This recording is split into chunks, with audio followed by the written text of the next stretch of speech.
మహేష్ బాబు మరియు వెంకటేష్ సంక్రాంతికి వస్తున్నం విజయోత్సవాన్ని జరుపుకుంటున్నారు.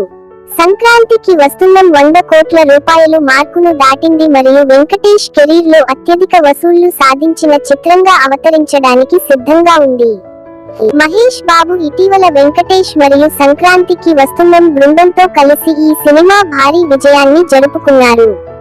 అనిల్ రావిపూడి దర్శకత్వం వహించిన ఈ చిత్రం సంక్రాంతి బ్లాక్బస్టర్ గా నిలిచింది. అత్యుత్తమ బాక్సాఫీస్ కలెక్షన్లతో రికార్డులను బద్దలు కొట్టింది. తెలుగు దర్శకులను అనిల్ రావిపూడి అద్భుతమైన విజయ రేటుకు ప్రసిద్ధి చెందాడు. ఆయన 8 చిత్రాలను 3 చిత్రాలు వెంకటేష్ ను కలిగి ఉన్నాయి. అవన్నీ పెద్ద హిట్లు. ఈ సంక్రాంతిలో అనిల్ రావిపూడి సంక్రాంతికి వస్తున్నంతో మరో సూపర్ హిట్ ను అందించాడు. ఇది అతని విజయాల పరంపరకు తోడ్పడింది.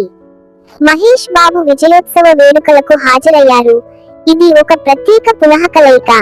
గతంలో మహేష్ మరియు వెంకటేష్ తెలుగు క్లాసిక్ సీతమ్మ వాకిట్లో సిరిమల్ల చెట్టులో కలిసి పనిచేశారు.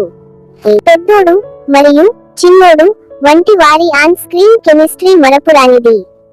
ఇప్పుడు ఈ కార్యక్రమంలో వారిని కలిసి చూడటం అభిమానులను ఆనందపరిచింది. వారి ఫోటోలు సోషల్ మీడియాలో వైరల్ అవుతున్నాయి. అందమైన పసుపు చీరలో ఐశ్వర్య రాజేష్ ఈ వేడుకలో పాల్గొని తన ఇటీవలి చిత్ర బృందంతో పాటు అందాన్ని జోడించింది. సంక్రాంతికి వస్తున్నం 100 కోట్ల రూపాయలు మార్కును దాటింది మరియు వెంకటేష్ కెరీర్ లో అత్యధిక వసూళ్లు సాధించిన చిత్రంగా అవతరిస్తుంది. ఈ చిత్రం ప్రేక్షకులను ఆకర్షిస్తూనే ఉంటుందని, పండుగ బ్లాక్బస్టర్ గా తన స్థానాన్ని పదిలం చేసుకుంటుందని సినీ విశ్లేషకులు అంచనా వేస్తున్నారు.